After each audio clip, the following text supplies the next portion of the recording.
Hello students, welcome to Lords English coaching classes. बच्चों, आज मैं आपको क्लास 6 के लेसन 8 द बैनियन ट्री, जो बरगद का पेड़ है, उसके पार्ट 1 की हिंदी एक्सप्लेनेशन करा रही हूँ। So let's start. The banyan tree. अब बच्चों, आज हम करने जा रहे हैं क्या, बरगद के पेड़ के बारे में। जो एक्सपीरियंस किया राइटर ने, उसको हम देख रहे हैं कि बरगद के पेड़ का उसने कैसे आनंद उठाया। Though the house and the grounds belong to my grandparents. यद्यपि जो घर था और जो ज़मीनें थी वो किससे संबंधित थी, मेरे जो ग्रैंड पेरेंट्स थे, मेरे दादा और दादी। The magnificent old banyan tree was mine. जब ये अपने दादाजी के घर गया तो उसने जो शानदार, जो ओल्ड पुराना बरगद का जो पेड़ था, उसको बताया कि ये मेरा था। क्यों? चीफली बिकॉज, मुख्यतः क्योंकि ग्रैंडफादर एट 65, जो उसके ग्रैंडफादर थे वो क्या हो चुके थे बच्चों, 65 साल के हो चुके थे, उनकी उम्र बुढ़े हो गए थे। And could no longer climb it, और वो अब इसके ऊपर नहीं चढ़ पाते थे। तो ये जो बच्चा है ये फील करता है कि ये जो बैनियन ट्री है ये कम्प्लीटली इसी का है। He can enjoy as a wish, वो जैसे मर्जी इसका आनंद ले सकता है। इट्स स्प्रेडिंग ब्रांचेस, और इसकी जो शाखाएं थी जो वो चारों तरफ फैली थी, विच हंग टू द ग्राउंड, और वो जो लटक करके कहाँ तक पहुँची हुई थी, ज़मीन तक। एंड टुक रूट अगेन, और उन्होंने वहाँ पर फिर से अपनी जड़ें जमा ली थी। Forming a number of twisting passages, और उसके अंदर उसने बना दिए थे इन जो नीचे की तरफ लटकी हुई शाखाएँ थी, ट्विस्टिंग, घुमावदार हो गई थी, और उसमें बहुत सारे उन्होंने पैसेजेस मार्क बना दिए थे। गिव मी एंडलेस प्लेजर, और मुझे ये जो चीज़ें थी ये कभी ना अंत होने वाला आनंद की अनुभूति कराती थी। अमंग देम वर स्क्विरल्स, उस पेड़ के अंदर क्या था, कौन कौन रहते थे, स्क्विरल्स थे, गिलहरियाँ थी, एंड स्नेल्स, और जो स्नेल्स थे घोंगे थे, एंड बटरफ्लाइज, और जो क्या थी, तितलियाँ थी। The tree was older than the house. अब बच्चों, ये जो पेड़ था, राइटर बता रहा है कि इतना पुराना था, शायद से जो वो घर था उससे भी ज़्यादा पुराना। ओल्डर देन ग्रैंडफादर, इतना ज़्यादा पुराना था शायद से जितने ग्रैंडफादर की उम्र थी उससे भी ज़्यादा। As old as Dehradun itself, और ये कहाँ बसा हुआ था उसके ग्रैंडफादर का घर, देहरादून नाम की जगह पर। वो कहता है शायद से देहरादून भी इतना पुराना था जितना कि ये पेड़ था। I could hide my self, hide means होता है छिपाना। मैं उस पेड़ में बैठ करके अपने आप को पूरी तरह क्या कर सकता था, छिपा सकता था। इन इट्स ब्रांचेस, उसकी जो क्या थी, शाखाएं, जो उसकी ब्रांचेस थी उसमें मैं अपने आप को छिपा सकता था। बिहाइंड थिक ग्रीन लीव्स, और उसके पीछे जो बड़ी बड़ी जो घनी जो हरी पत्तियाँ थी उनके पीछे मैं छिप सकता था। And spy on the world below, और वहाँ बैठ के चुपचाप मैं क्या कर सकता था, जासूसी कर सकता था जो भी नीचे के संसार में चल रहा था।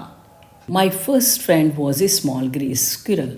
अब जब मैं इस पेड़ पर बैठने लगा तो जो मेरा पहला फ्रेंड था, मित्र बना, वो कौन था, एक छोटी स्टील ग्रे कलर की, ग्रे कलर मीन्स होता स्लेटी रंग की, एक गिलहरी।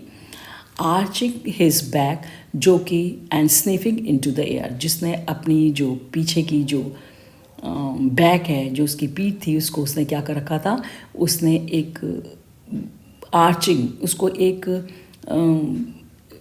जैसे आपका धनुष होता है उस तरीके से, उस आकृति में उसको गोल कर रखा था, पीछे से मोड़ रखा था। And sniffing in the air, और वो सांस ले रही थी किसमें, ऊपर करके मुंह को हवा में। He seemed at first to resent my invasion. He seemed at first, पहले तो ऐसा प्रतीत हुआ, ये जो गिलहरी था, मेल गिलहरी था, टू रिसेंट, रिसेंट मीन्स नापसंद करता था, माई इन्वेशन, अवांछित जो प्रवेश था मेरा, ऑफिस प्रिवेसी, जो इसकी एकांत जगह थी किसकी, इस गिलहरी की, उसको शायद से मेरा इसमें दखल अंदाजी जो करना था वो उसको पसंद नहीं था। बट वैन ही फाउंड, जब लेकिन इसको पता चला, that I did not arm my self with Catapult, जब उसको पता चला कि मेरे पास कोई भी गुलेल नहीं है, लेकिन जब इस गिलहरी को पता चला that I did not arm my self with Catapult और एयर गन, कि मेरे पास ना तो गुलेल है ना ही हवा में चलाने वाली बंदूक। ही बिकेम फ्रेंडली, वो मेरा मित्र बन गया। जो मेल गिलहरी थी. And when I started bringing him pieces of cake and biscuit he grew quite bold. और जब मैंने उसके लिए चालू कर दिया लाना, क्या लाना, छोटे छोटे टुकड़े पीसेस किसके, केक के और बिस्किट के. ही ग्रू क्वाइट बोल्ड, वो बहुत ज़्यादा कैसा हो गया, बहादुर हो गया, मतलब उसे मुझसे डर नहीं लगता था. एंड वो सून टेकिंग मॉसल्स फ्रॉम माई हैंड, और जल्दी ही उसने क्या कर दिया था, जो टुकड़े थे किसके, केक के और जो बिस्किट के, मेरे हाथ से लेना शुरू कर दिया था. Before long he was delving into my pockets, और इससे पहले वो क्या कर रहा था, काफ़ी लंबे समय से वो गहराई तक चला जाता था मेरी पॉकेट्स के अंदर, मेरी जेबों के अंदर. And helping himself to whatever he could find, और अपने आप ही कोशिश करता था जो भी उसको उन जेबों में खाने के लिए मिलता था. He was a very young squirrel, वो जो स्क्विरल था, जो गिलहरी थी, जो मेल, वो बहुत ही छोटी थी, यंग थी. And his friends and relatives probably thought him foolish and hand strong for trusting a human. और हो सकता है जो उसके दोस्त लोग थे और जो उसके रिलेटिव्स थे, जो उसके रिश्तेदार थे, प्रॉबली संभवतः थॉट, वो ये सोचते थे हिम फुलिश, कि वो बेवकूफ़ था, एंड हैड स्ट्रॉन्ग, और वो बहुत जिद्दी था, फॉर ट्रस्टिंग ए ह्यूमन, क्योंकि वो मनुष्य के ऊपर ट्रस्ट कर रहा था, विश्वास कर रहा था. इन द स्प्रिंग, और बसंत ऋतु में, when the banyan tree was full of small red figs. बच्चों, बसंत ऋतु में क्या होता है, जब जो ये बरगद का पेड़ होता है, ये पूरी तरीके से भर जाता है छोटी छोटी किससे, रेड फिग्स, अंजीरों से. बर्ड्स ऑफ ऑल काइंड, सारी प्रकार की जो पक्षी होते हैं, वुड फ्लॉक, वो यहाँ पर आके इकट्ठे होते हैं, इनटू इट्स ब्रांचेस, इस पेड़ की शाखाओं पर बैठते हैं. द रेड बॉटम्ड बुलबुल, और जो एक रेड कलर की, जिसका नीचे का हिस्सा रेड कलर का होता है, बुलबुल का, चीयरफुल एंड ग्रीडी, वो बहुत प्रसन्न दिखाई देती है, और ग्रीडी वो लालची भी है. पैरट्स, मैना, इस तरीके से और भी बहुत सारे पक्षी हैं, जैसे कि तोते, मैना एंड क्रूज, और कौवे. स्क्वैबलिंग विद वन अनदर, वो छोटी छोटी बात पर एक दूसरे से ऊंचे स्वर में झगड़ना शुरू कर देते हैं. क्या करते हैं, वो ज़ोर ज़ोर से आवाज़ें निकालना शुरू कर देते हैं. ड्यूरिंग द फिग सीज़न, जब ये अंजीरें इस बरगद के पेड़ पर लगती हैं. The banyan tree was the noisiest place in the garden.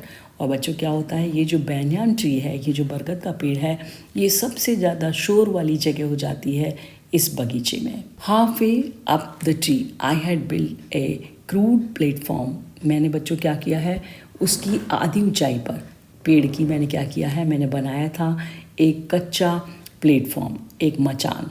Where I would spend the afternoons when it was not too hot, जहाँ पर मैं क्या बिताता था, अपनी दोपहर के बाद का समय, आफ्टरनून्स भी दोपहर के बाद का समय, when it was not too hot, जबकि ज़्यादा गर्म नहीं होता था. I could read there propping myself up against the tree, और मैं क्या करता था, सहारा दे लेता था अपने को पेड़ के तने का, जब मचान पे बैठ करके, द ट्री, पेड़ के, and cushion from the living room, और मैं क्या ले जाता था, तकिया ले जाता था अपने ड्राइंग रूम से.